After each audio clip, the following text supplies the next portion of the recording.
And now the so-called analyzation of the so-called news. How about first, just a great example, if I don't get around to it, my suggestion of a mighty metaphor. Whenever he was between jobs, this one man would describe himself as a philosopher. But then when he had work, he couldn't even spell the damn thing.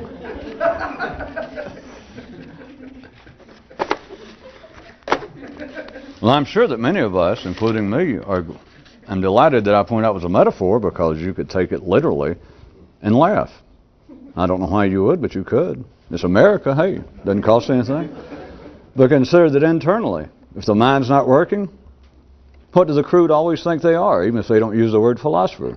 The cruder, the more simple-minded a person is, that is, the more he's intellectually out of work, and in an individual sense, you know this, go up and ask an ordinary person. See, I didn't say dumb person, just go up and ask an ordinary person, are you a deep thinker? And they go, huh? You're a deep thinker. And they go, yeah, hey, yeah. And if you don't have to leave, if you don't leave the house, go in and sit down, maybe in the bathroom or in a closet, and just wait, or turn on TV, something like that. Just look out the window, and then suddenly ask yourself, say, are you a heavy thinker? And you go, damn right. Huh? What, I look like a racer head? Yeah, I'm a heavy thinker. And yet, back to if we're going to take it literally, then when you do have work, you can't even spell it. That is, when you are back into the ordinary level of thinking, let's say that you're outside the ordinary level of thinking just long enough that you say to yourself or another person, take it any way you want to, how would you describe yourself? What is your calling in life? How do you see yourself? A thinker, a philosopher. And then you get work, and you can't even spell it. I would suggest if this is becoming metaphorical, then not being able to spell it is you no longer have any interest in it. There's all kinds of crude versions of this. I would suggest that this is just a refined, if not diaphanous version. Well, that other man said it. Of an older one. How about this? The old thing about there are no such things as no such creatures as atheists in foxholes. You don't see a connection. Everyone's heard that, except you atheists, maybe. A man's sick, feels very ill, and they have yet to make a diagnosis that he can afford. Well,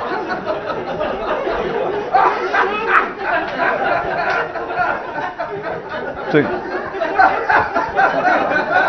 now we're going to have doctors out fixing the TV station. That's like the one, the doctor checked a guy, and he said, you're in bad shape. And he gave him a year to live, and the guy couldn't pay the bill, and he gave him 2 years.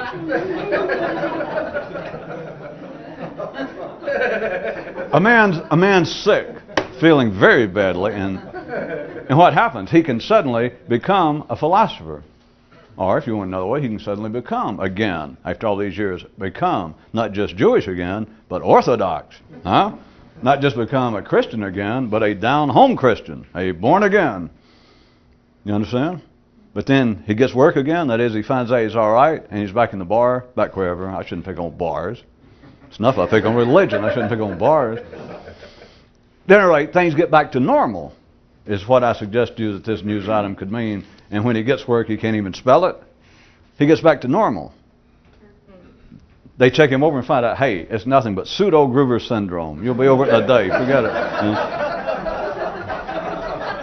Go out and try to pick up a strange woman and have a couple of drinks, and they'll be gone. Then he's got work again. Then he's back, and so he's back into life, as he's supposed to be. And then he can't even spell it. You can go up later and say, hey, I saw you a couple of weeks ago, and we were talking about you down at the bar, and we heard you were sick. Yeah, I was afraid I was on my deathbed. Yeah, somebody said, in fact, you were calling in a priest again, and having them do all the whatever they do, and you were acting real nice and wanting to see all the people that you owed money to. Yeah, but I got over that. I'm all right now. That's the old. Well, anyway, it seems to be the old version of that would seem to be some sort of proverbial take on moralistic problems. religious problems. When somebody's sick, when someone's in great danger, they will become religious. And then if the danger passes, they go, screw it. That kind of thing. And it seems to have some kind of moralistic.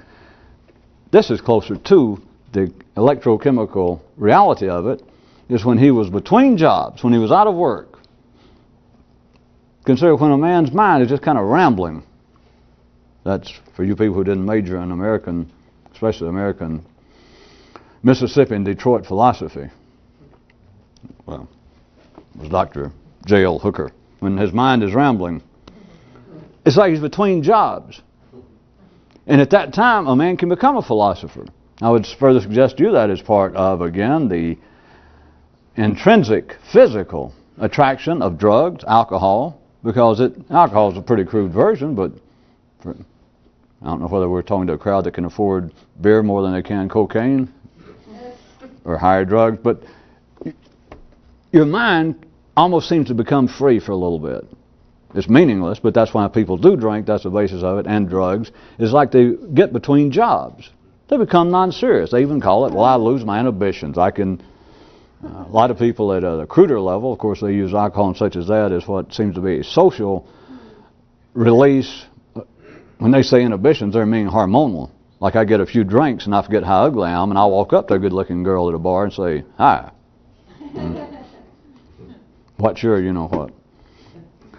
But at a bit higher level, if this is not becoming criminally oxymoronical, at a bit higher level, it affects a man neurally and not just hormonally. That is, that he can almost approach thoughts and consider matters that he normally wouldn't. Like, my brain's too dumb, my brain's too ugly.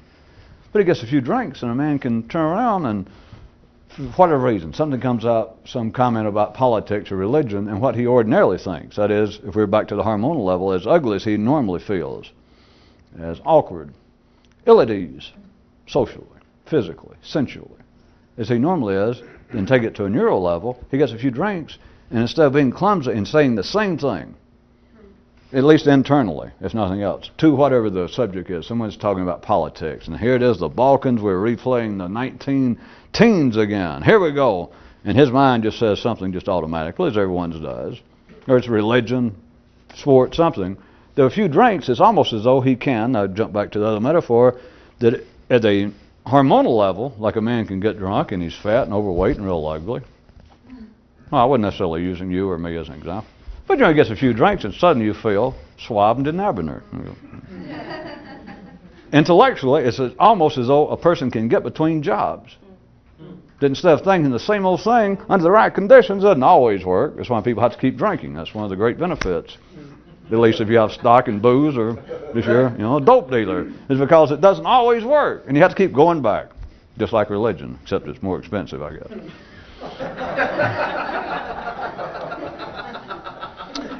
At any rate, you can almost, even at an ordinary level, you can almost get between jobs.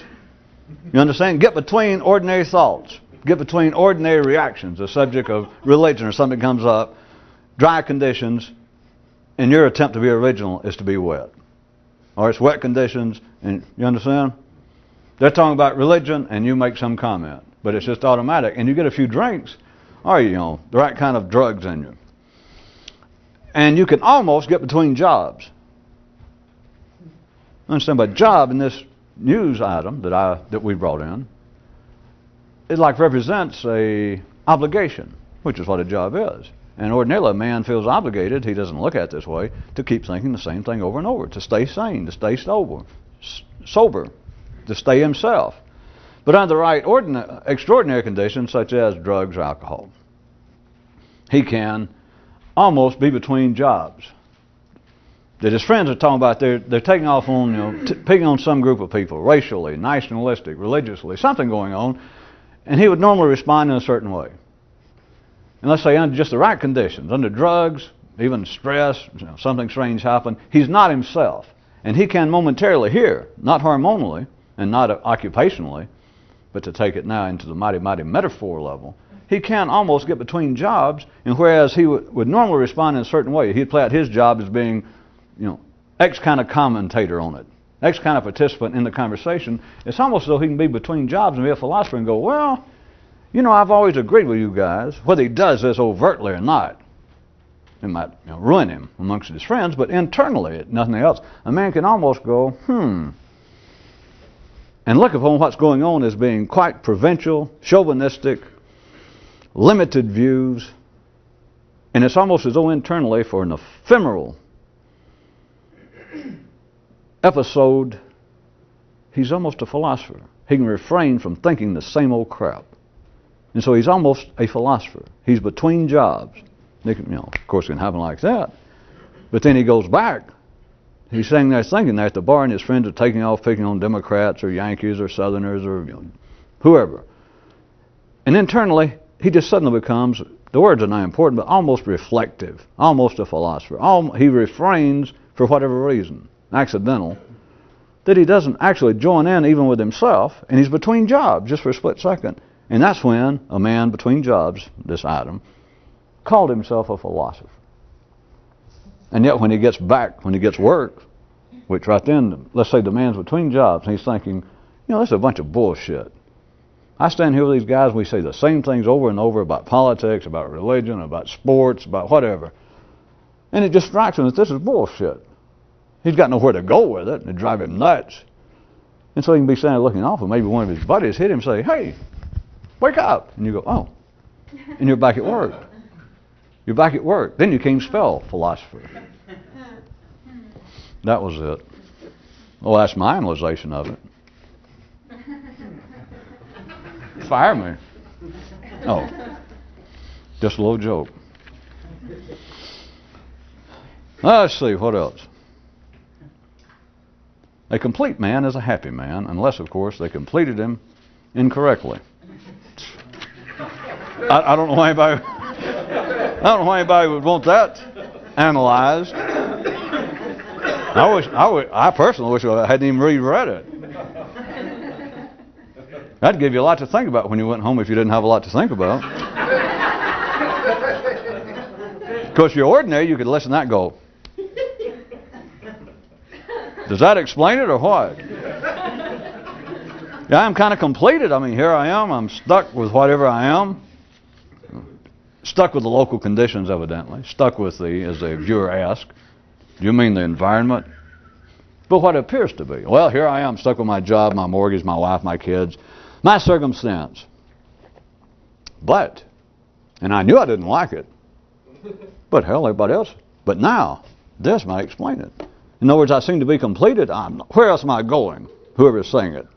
According to how old it is, not just chronologically, but if the guy figures, well, I'm grown, I'm 30, 40, 50. I'm not going anywhere. Why do I keep reading these magazines? Why do I keep subscribing to World Travel or, whatever the latest magazine? Leave your wife and have a ball, or leave your old man and,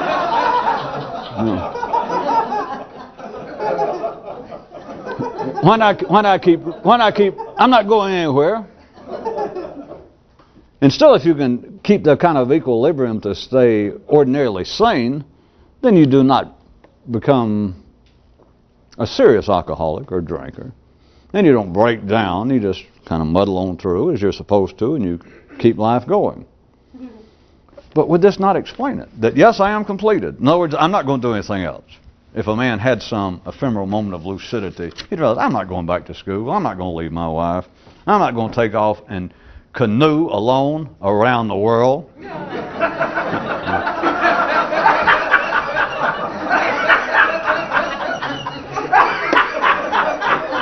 I mean, I bought a canoe, and I can't get the nerve to drive down to Savannah Beach or over, to Charleston. I don't even want to get near the beach. I'm afraid then, I'll look like an ass. Then I'll have to do it. I might as well face it. I'm not going to do anything. So I'm complete. I'm complete. I might as well. This is it. I'm stuck with me. But then, how about this? A complete man is a happy man. Unless, of course, they have completed him incorrectly. Because then you go, aha! And of course, you should move on quickly. At least someone start to say, well, just who is they? And, what is incorrectly? Nah, hey, listen, there's no sense being insulting.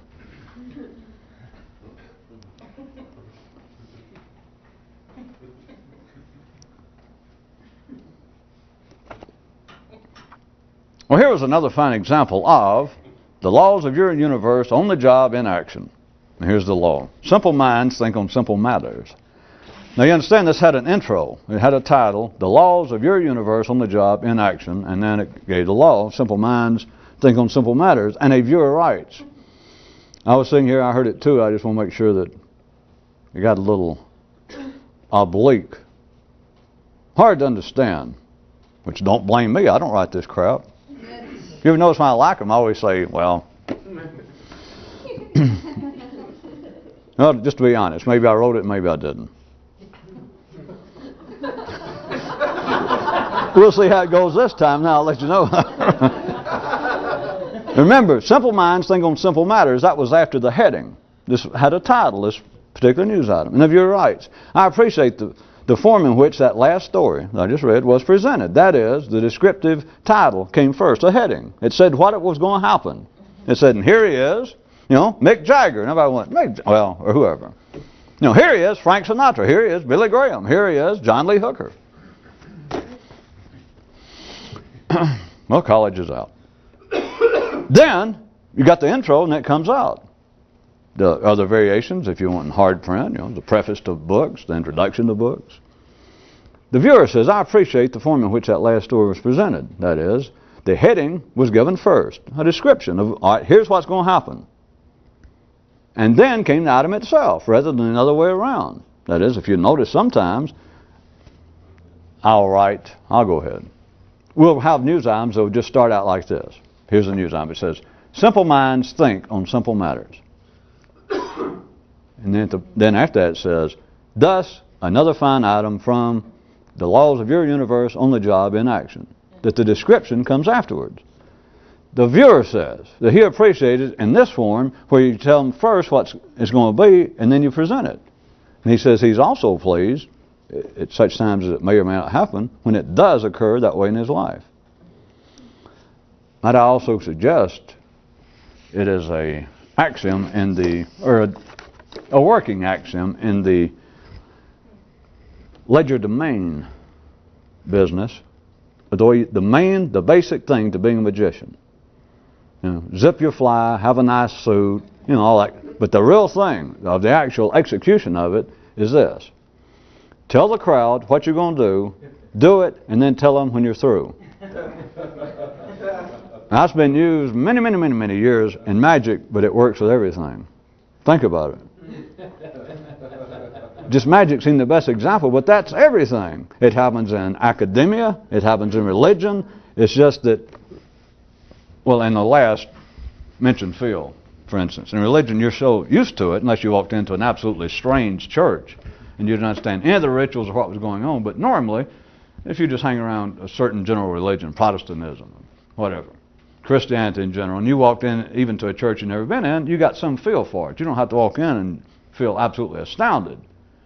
But it's still based upon what goes on in the civilized world, that is the world of man's intellect, that's part of institutions' jobs, is they're announcing when you see the facade of the building, when you can smell the incense, or when you can see men walking in robes and mortarboards, when you see guys with beards and pipes and tweed jackets, it is the same thing as the magician saying, all right, here is what I'm going to do.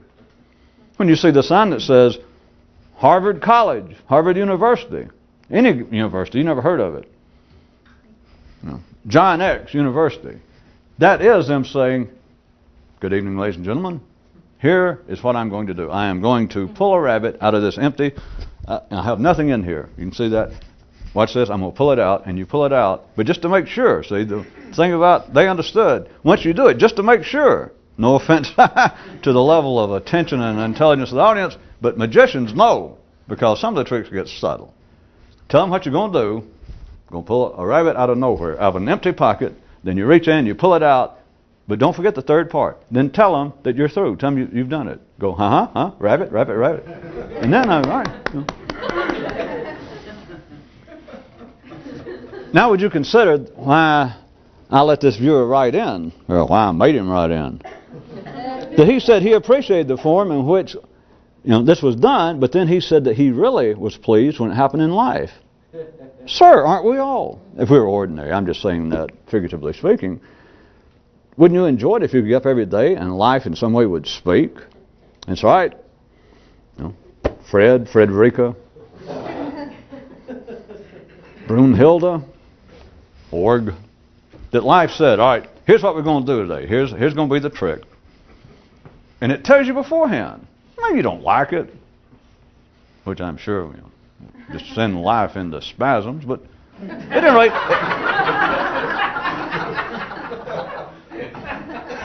But imagine if life would give you some sort of intro of what's going to happen.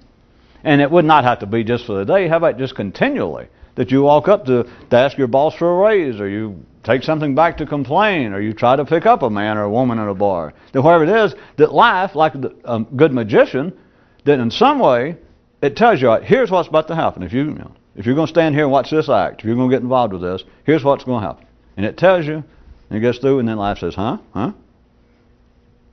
The man said that he was pleased when that happened in life. As opposed to the other version, sometimes of our news story, that something happens, and then afterwards life says, well, hey, let me tell you what happened.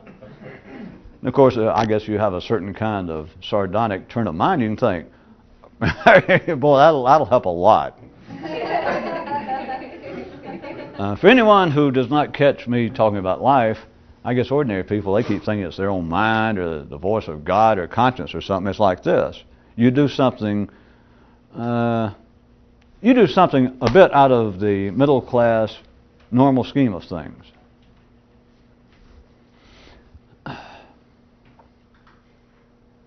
Sunday morning, just about daylight, suddenly the motel room door burst open, and there's your wife and an attorney and a cameraman. After all the fun you assumed you had the night before, there's the event. There's the magic trick. They go snap and they leave, and there you and the person with you go, huh? Well, what was that? Then comes the heading of the story, the news item. The heading is something along these lines, like, you have just fucked your life from one end to the other. You're dead meat. You've ruined your life. If either instance had any validity to a real thing. But anyway, to ordinary people, can you see why now this viewer says that given the choice, when it, if and when it does happen, he enjoys it more for the magician to come out for life, for the news story, to give the heading like, do this and so will happen. But life, all of man's institutions, what seems to be him himself, his own mind, his own conscience and all that stuff, it almost seems to be continuing after the fact. It's like flies running after a honey wagon. That's carts that used to carry off manure out in the country. And it's like behind it is the institutional views of life, especially the moralistic, civilized view. It's always like a bunch of dead, or not dead, but flies running behind that wagon hollering, we told you so, we told you so. And this man says, he will, not that it would have any great meaning, but he's saying that he kind of would appreciates it when it seems as though they run before the wagon and holler, look out, here comes a load of shit, to give you some kind of warning. Instead of it run over your foot or spill something on you, and then tell you. Then it goes by, and then a voice right by, hollers, hey, look out. You go, what do you mean look out?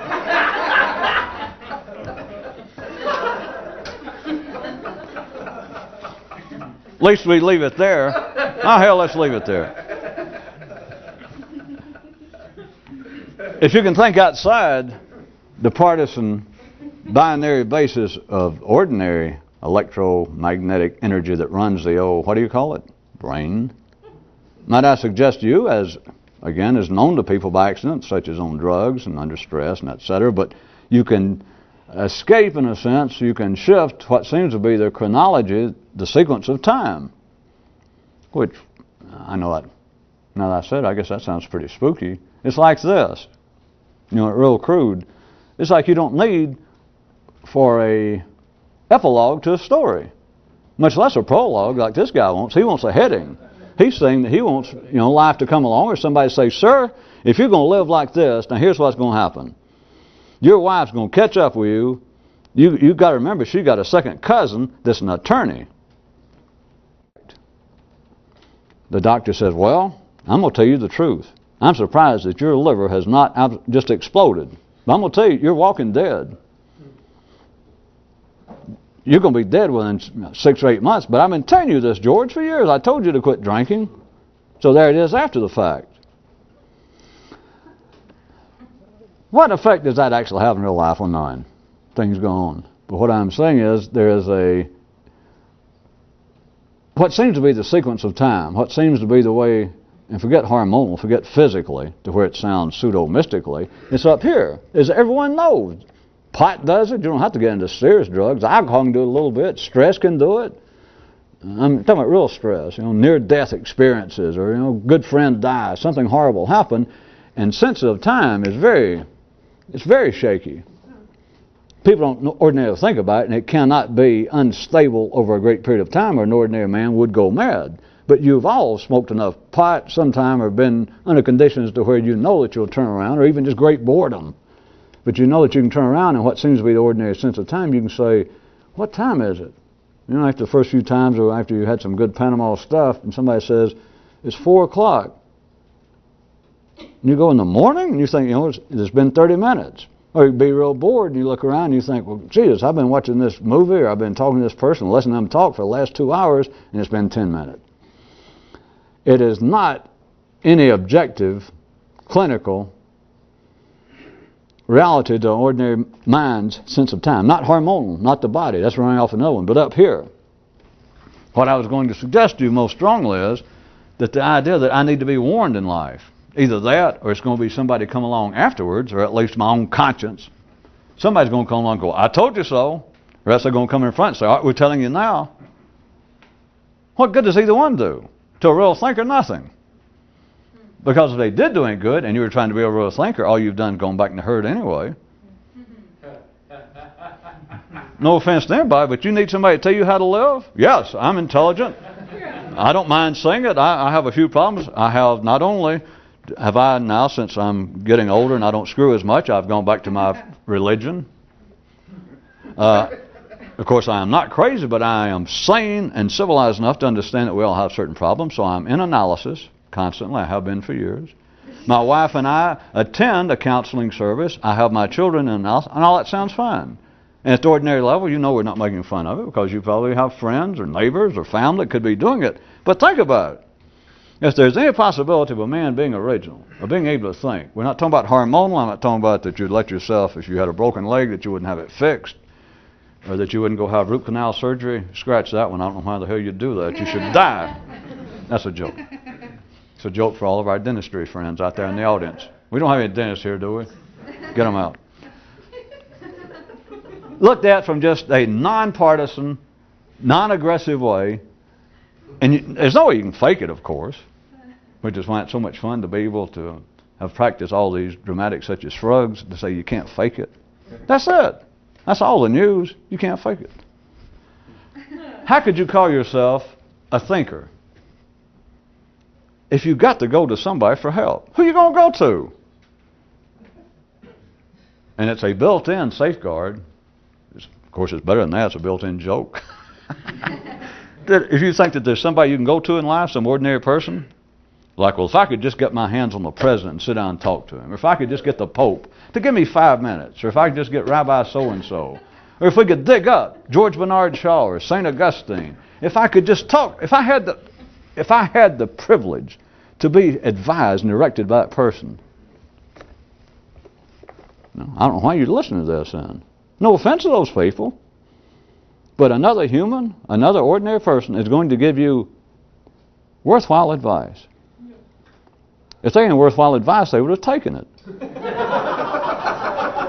Yeah. Well, I could even be more direct. They would not have gone in to the gigs they did. How about that?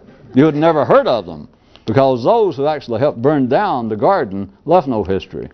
I noticed nobody asked me to analyze that one a few nights ago. Those that had to do with the destruction of paradise, the old silent neurons, they left no history. And so it's simply the point, it's easy to pick on the dead, I guess. Why not? It's easy to pick on anybody ordinary. The point is, anybody you've heard of, even if you could dig them up, or even if they're alive, If you believe that there's somebody, some ordinary person, that is somebody you ever heard of, famous, not famous, and you think, well, if I had some other ordinary person with the right kind of collective, civilized credentials, a man with that kind of degree, that kind of education, that kind of background, I just know he could help me. Let's assume he can. If he can, you're nothing. You're a cow. You're part of the collective. That's it. You're supposed to be. There's nothing wrong. But you're not a thinker. That always gets crude, but hell, we're running out of tape. And they can't fire me, can they? I don't care. I'm a philosopher. I knew that would come in handy. Well, what do you do when you do have work? Oh, I'm a philosopher. It's hard for people to question you on that. I mean, if you're staying around the bus station or in line with your food stamps or begging, and somebody says, "Well, what do you do when you actually have work?" And you go, "Oh, I'm a philosopher." You're not going to run into one person out of a million that would ever stop and speak to you that's going to go, "Well, that's very interesting." We talk about it, people's eyes just glaze over. They don't hear more. Well, here's an extra quarter. When you get back to work, think something extra for me.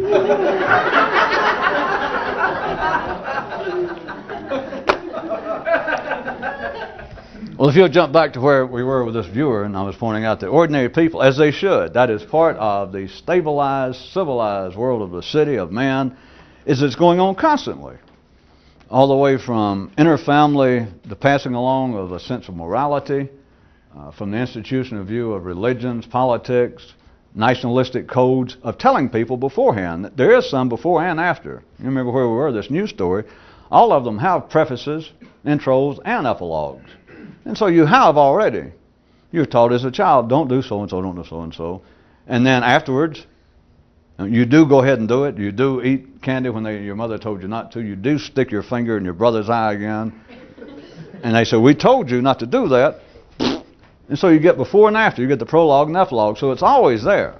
It's not that it's lacking. It's just this guy, under the conditions, said that he liked it better when you announced beforehand. It doesn't matter, because what I was trying to get you down to the final cold-blooded view, without any partisan feeling toward it, is that you've got to ask yourself non-verbally, because putting it verbally almost makes me gag. I hate to do it too.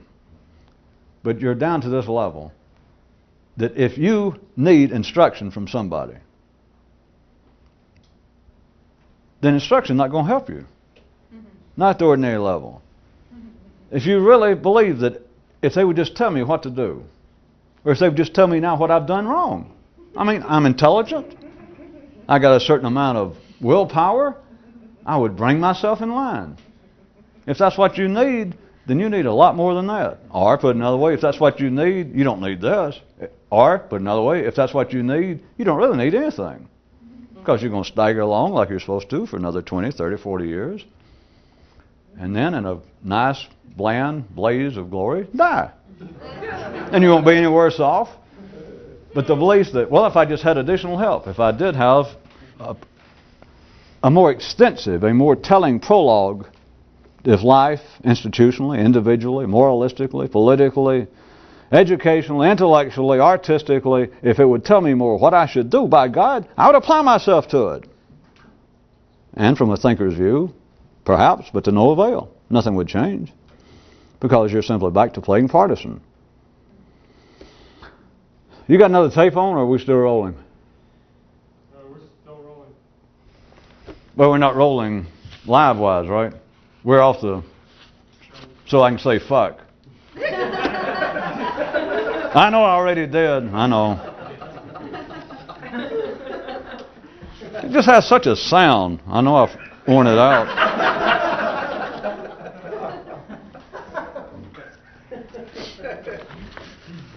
You got an idea how much you got on the tape in there? A couple minutes.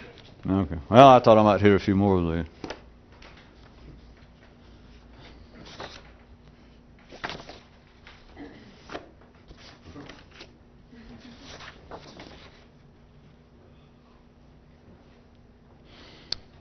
A significant component of the responsibility of institutions is to starkly wage incompetent battle against the inevitable. God, that's good.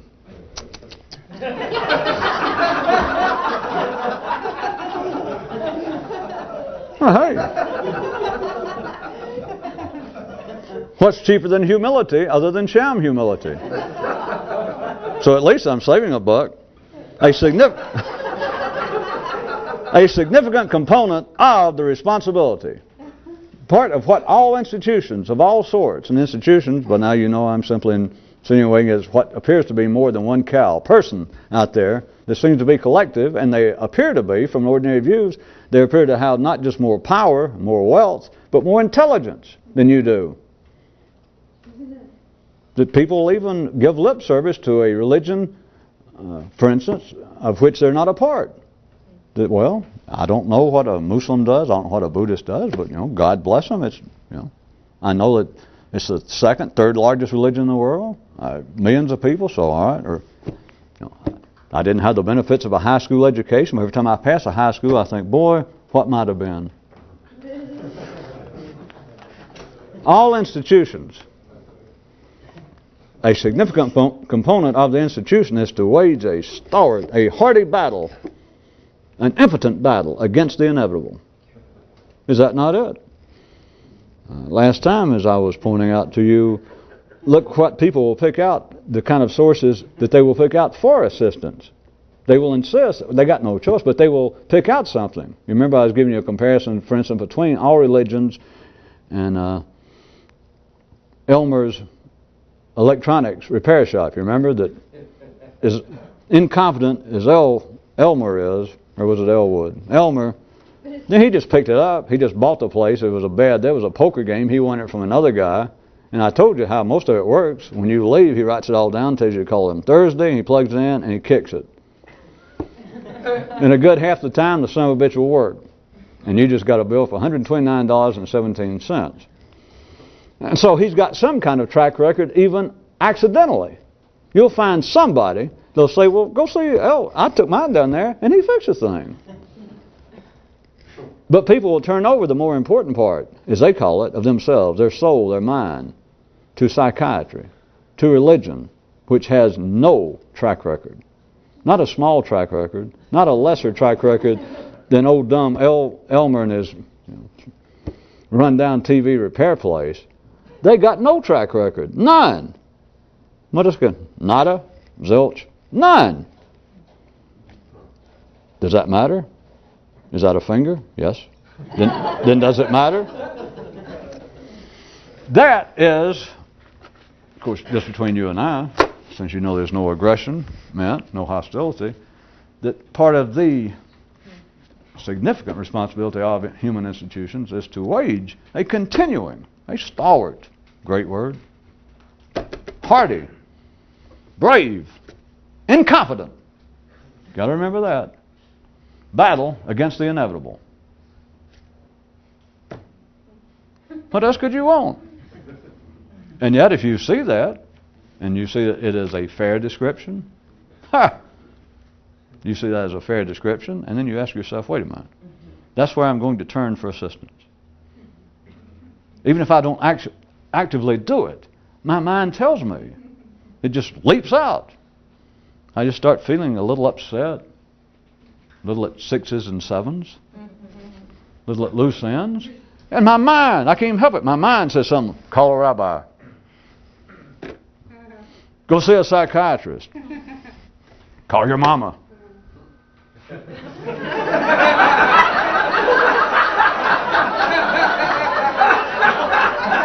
I ain't nobody's mama. Wait a minute.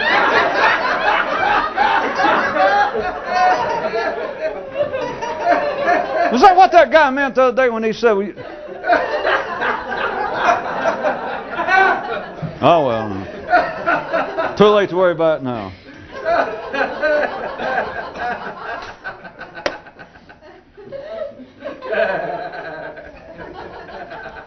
Now, if you can take out, which I know you can't, if you extract what would appear to be the surface or verbal, or could be the hostility, the rancor in this kind of news item, which there is none, and you understand that's what institutions are about, then once you see that there is a valid telling, in case you needed proof, That is their job, is to wage an incompetent battle against the inevitable. That's exactly it. If they could put that, or if I could figure out a real nice way to put this, I'm being silly because it can't be done. It has to do with the binary basis of the world. But if I could figure out a good way to put that, I'd make us all rich. Hell, I'd split with you, because I would go to every church, every institution of higher learning, every institution of every kind on this planet, and I'd say, you do realize that you come in for your share of hard knocks. And I'm sure some priest or rabbi would go, boy, are you a kid genius. Sure they do. They're constantly assailed. What if I said, all right, here's what we're going to do, is we're going to tell the public the truth, let them understand part of the job of an institution. And you don't have to pay me unless it works. And if it works, I want 10% of your gross for the next 2 years. And they go, all right, let's hear it. If you told them this, even they couldn't hear it. But if it's assumed that they did hear what this was saying, they'd go, you can't tell people that, because all you're doing is admitting, yes, come see us. We do not know what we're doing, but we're relentless in our pursuit. We are such and such religion, and we have a record of 3,000 years of not letting abject, total failure stand in our way. Right? Or education. Yes, all we've got to do is get everybody more educated, and we'll stop crime, we'll stop poverty, we'll regain paradise. That's what we'll do. And you say, well, it doesn't work. Well, I didn't need you to come tell us that. I'm trying to hold my job. And you say, well, here's the trick. We're going to tell them the truth in this manner. You understand? They'd go, even if they could hear it, if they could stand to hear just that bit, they'd throw me out. And they'd go, oh, you're nuts. All that is an admission of failure. So think about it. Now, back from their view and our view, I'm trying to play them both, that if we could take out the hostility to ordinary people, to where it did not sound like an excuse, it did not sound like a rationalization, but they could point out that, wait a minute, an institution's job is to wage stalwart, dependable, continual warfare, albeit incompetent, against the inevitable. If there was a nice way of putting that, I'd make us all rich. Of course, they did it, the whole world blow up, and big deal, we'd be rich and dead. There would be in a million little pieces with all these little banknotes in our little one. But do you understand? Do you understand how drastically that would change? It's not going to, and it's not supposed to, but how it would change the complexion of the movement of ordinary civilization. Which you do understand, all of you, but now this can't be done. There's nothing wrong, because if it could be done, it would stop the machinery of life, because then it would have no opposition. We would have stuck our little fingers into the binary movement of a three-dimensional reality. You would have stopped everything. So it can't be done, but from an individual's view, which an individual can do such as this, without any with no ill effects, because life does not even notice a few people. But for you to understand that everything that goes on in life is not insane, it is not mortal incompetence, it is not stupidity, it is not ill will. That everything that goes on in life, and the higher the level, the more this is true, is why I said institutionally, because it's true with people, of course, but institutionally sounds even greater, because to ordinary minds it is greater. That institutions have got to be. You get a herd of cows, and I point this out too many times, a herd of cows is obviously more intelligent than one. Of course, there was another news item that said, all right, what if that's true? So what? It even repeated it, said, so what? Nobody asked, well, I don't know, tell us. Nobody asked for that one.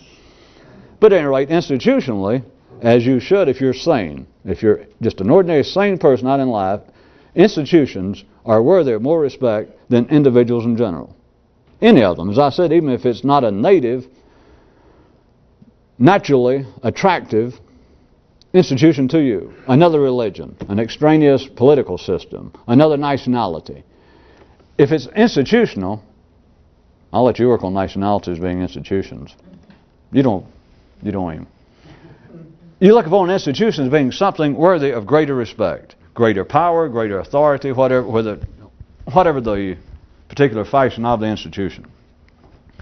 So, if you understood that one of the purposes, put quite directly, right in your face, a point-blank wall, that the job, one of the significant responsibilities of institutions, is to carry on a non-ending, impotent struggle against the inevitable. That's one reason institutions are what they are in a sense. A man dies. You know, some man here and there pops up, supposed to be a cult leader or a religious figure or a philosopher or a political commentator or Marx, that kind of thing. It seems as though, although somebody may carry on his name, but it seems as though the heart of whatever it was dies when he died. Or, you know, if somebody says, well, I know that there's schools of philosophy called Neo-Aristotelian schools of philosophy still, vaguely. But the point is, when Aristotle died, when Socrates died, when Whitehead died, it's as though, well, whatever he was, it was so unique to him, it was such a part of his personality and his mind that, you know, we can stay here and say we're studying it, we can set up a pro-Whitehead society, and we can meet and, you know, get little cards and have fun, but it's like if he's not here, it's kind of gone. But an institution doesn't die. That's part of what it is. It seems to carry on. That it's not just one man, that the institution of Western religion, or I guess Christianity. You know, Jesus died, but, you know, it gets very mystical and all that, but the point is, the institution of religion carries on. I guess that was a bad example, you people, since most of you are from the this side of the world. But I assume you guys are sharp enough to catch it. It is as though, if you take away the idea of a deity, that institutions carry on because they do not seem to be limited to one lifespan. That the power, the cogency, the intellect, the purpose of whatever the institution is not dependent upon the existence or the existence of one man, although it may have been titularly started by one guy who's now deceased. But the institution carries on. And so you have no choice. At the ordinary level, your nervous system is wired right into it as genetically as you are hormonally tied to other Homo sapiens in your past. You're as much tied to institutions have greater authority. They are deserving of more respect. And yet, everyone knows that they are abject failures when it gets right down to it. Everybody knows that. You just can't go around talking about it, and it's not important. There's nothing to prove. It's just that everyone knows it. All you got to do is ask somebody. So you spent 20 years getting your degree. Yes, I did. And so now, and it's in philosophy. Yes, it is. And so now you understand the purpose of life. And assume the man just had just an astounding moment of clarity. He'd go, well, hell no. Well, you've given 10% of all you've made for the last 50 years to your church. Yes, I have. And so now when you die, you don't have anything to worry about. You don't give it a second thought. Are you crazy? They're all open to. You don't even have to be directly aggressive toward any particular institution. It's just that all institutions are failures. Because if they succeeded, it would be suicidal. If you could see that the purpose of institutions is so that what seems to be a necessary flow of energy at life in any particular time that might last as a few hundred years, or in some cases, as you can witness, it's lasted thousands of years, that what seemed to be some sort of particular intellectual message of a religion, a political system, seemed to be needed over a greater span of time than one lifetime, then it has to become institutionalized. That a Marx dies, a Buddha dies, and life needs whatever energy it was. It wanted, it's why it started. Then it turns it into a larger piece of machinery, into an institution. And then its claim sounds to be the salvation of humanity, one way or the other. Not just religiously, but the betterment. We have a specific goal that we can define and we will meet it. They never meet it. If they met it, they would have shot themselves. Not in the foot, in the head, in the heart. So they never meet it, and so they're always subject to anybody come up and saying, wait a minute, you've had 2,000 years to complete this. That's not like a long time. You know, how about 2 years? Jesus Christ, I mean, what you picked out, how come are you any closer than you were? Well, come on, give us a break. Rather than that, if you understood that the purpose of institutions is not to succeed at something, it's to carry on a relentless, a non-ending, so that it doesn't stop in one lifetime, a stalwart, impotent battle against the inevitable. Of course, I didn't even throw in yet, dash against change. Can you believe that? Yes? Some of you might have gone along with that But, you know, the original item, in case you had already forgotten, was significant component of the responsibility of institutions is to stalwartly wage impotent battle against the inevitable, against change. And yet what do institutions say? If you presented this to institutions, those running institutions, the reasonable middle guard, to keep from saying advanced guard, of civilization, of thinkers, they would say that all institutions are for the purpose of change, the betterment of humanity. All religions are for change. All political systems are for change. They're all partisan, but they're all for change, aren't they? Yeah, bet your drawers on it. A little Alabama philosophical humor. Are they? They say they are, which doesn't mean anything. Look at all you say. Look at all individuals say. Well, yes, I'll tell you what I'm in favor of. I'm in favor of a better society. Could we have another round? Plus, let me tell you what, do I have to go into that? It's like Captain Irony is going to fly out from behind the bar, drop out of the scene and go, I told you I'd get you. He ain't going to get you. That's a joke. Or that's Captain Irony, remember, married princess. Paradox.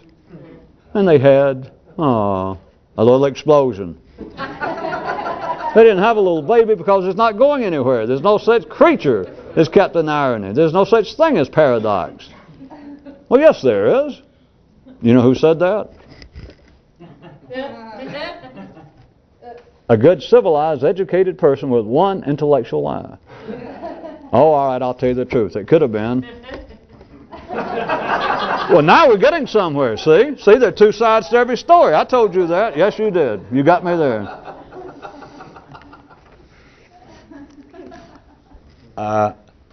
All institutions would say, if you present it to them in a non-aggressive manner, say, would you say, after they gave you their first sales pitch about whatever, you know, if it was religion, a school, a social club, whatever it was, something that would qualify as an institution, you said, well, would you say then that part of your purpose, just generally speaking, is to foster change? And they would understand when you said change, to promote change. Of course, they understood. You're apparently civilized, and they are, and you're discussing it. It means favorable change. And they would go, certainly. But they are not. Part of the job of institutions is why, another reason that they cover a wider range, if they do live long enough to qualify as an institution, than one human lifetime, is to help stabilize something in a local area. And it can be a wide swath cut through on the planet Earth, or it might be fairly local, but it's to help combat change. While all the time saying, well, our purpose is to bring about heaven on earth, utopia, whether it be politically, religiously, or whatnot. But looked at another way, quite easy. If there is a living poster boy of the status quo, who is it? All institutions. That's what they're charged with. You understand, again, the great kind of unseen dynamo running human life at the civilized, ordinary level is that you've got that which is not limited to one individual. The institutions of life, religious, artistic, academic, economic, anyone you think about, they would say without any hesitation, ordinary people would agree to it, that their goal, their whole purpose is to promote beneficial change. Whereas, in one quite real sense, their greater purpose, that purpose ain't worth talking about, their greater purpose is to combat change. Impotently. You got to remember that, though. Remember, I didn't say that they're there to succeed. It's to wage this continuing battle to stop it. Which, of course, then also helps feed it, because what you have, let's go into religion, for instance. Well, we've been trying to bring about, let's take the Western view, the easy of Christianity, love our neighbors, and et cetera, et cetera. And anybody involved with religion seriously over the age of 25 or 30 or 40 nowadays, anybody grown is going to tell you what? If you say, well, the church is in charge of trying to promote change and create a better life for man, or make men live better. Yes, yes. Well, how's it going? Well, I'm going to tell you what. Since I've been alive, things have gotten worse. I can't believe. Did he actually say that? Well, sure he said that. If he didn't say that, you'd figure, well, that old man's on drugs. He's He's got Alzheimer's disease. If you found somebody 60 years old that thought they were religious and you said, how are things going? You know, as far as religion and humanity becoming better people and more moral and dependable, and you found some guy 50 or 60 years old that went, well, I'm going to tell you what, I didn't think I'd live to see it, but things are a lot better now. My neighborhood's a lot nicer, and the young kids are around my house now. I walk down the street, and it's just such a joy to see the new generation and their new sense of morality and the way they dress and their music. Oh, and the way they've changed the moral codes. Oh, I love it. You know, you'd know me. You know, this old man is loony, as some kind of deranged hen, because that can't be. So all the institutions and those who are involved, the collective intelligence of humanity, although it is their stated purpose, it is everyone's understanding it's their purpose, is to promote beneficial change, they are in charge of, to the contrary, impotently.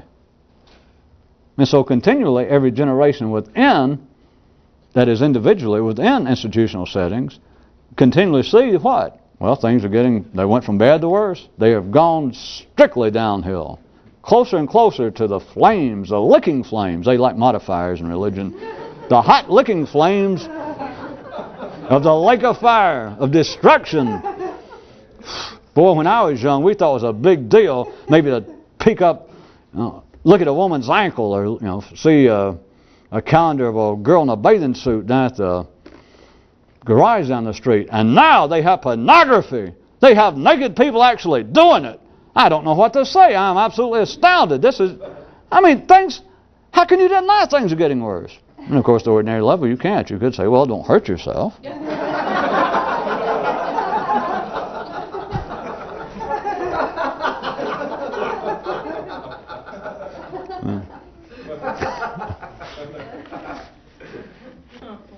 There's something about being in the spotlight. I heard Pavarotti's voice is going, and now... Well, I was going to just point out and stop. Can you, one more time, just see from another angle, the kind of dynamic energy that is inherent in the way things are arranged. That the very aspects, the institutions, the larger groupings of humanity, that are in charge of keeping things stable, that we should all be in favor. Well, if you can think, I don't even have to exhort you to be in favor of it. You're all in favor of it. You won't let them carry on, keep everything. Not that it's not, but you should. If there was one choice, like, well, I'm going to laugh, or I'm going to think, well, boy, I wish they'd straighten out. No, you don't. You don't know what the hell you're talking about. What you want is everything to stay just like it is. It's a different level. It's a higher level of being in favor of the status quo. They're in favor of the status quo and don't know it. If you can think, you're in favor of it willfully, knowledgeably. Oh, yes. Just however it's going now, keep her steady. Well, don't you want to know what's going on? No, just whatever's going on. Just if my vote counts, carry on. Yes, but you don't want to know how morality's changed, or what they're doing in movies now, or what music sounds like, or what fight. No, just if my vote counts, press on. Press on. Count me on your side. The dynamic energy in the fact that the institutions, the larger manifestations of what seems to be the greater intelligence of humanity, or from ordinary views, many people like religion, they think it's even higher intelligence, directing us to press forward and change, while the very institutions, their primary responsibility is to wage a continuing, faithful, dependable, impotent battle against change. Energy don't come no cheaper than that. Unless for chance you had, I don't know, grind up Thomas Edison and put him into your gas tank, or John D. Rockefeller. Which he was so skinny, I don't know how far you'd get. But you don't have to worry about perpetual motion. You don't have to worry about the patent office laughing at you. The reason man can't invent a perpetual motion machine, they just don't realize the patent office will no longer accept it. They say, well, it can't be done. They just don't understand. The reason that they won't accept it, and they don't understand themselves, is it's already been done. You'd be infringing on life. I don't understand that. I know you don't. But there it is. The institution saying, we're going to change, stick with us, and we're here to encourage you, to help inform you, instruct you, encourage you to beneficially change. Whereas their job is to fight a continuing fight. No. There ain't going to be no change around here.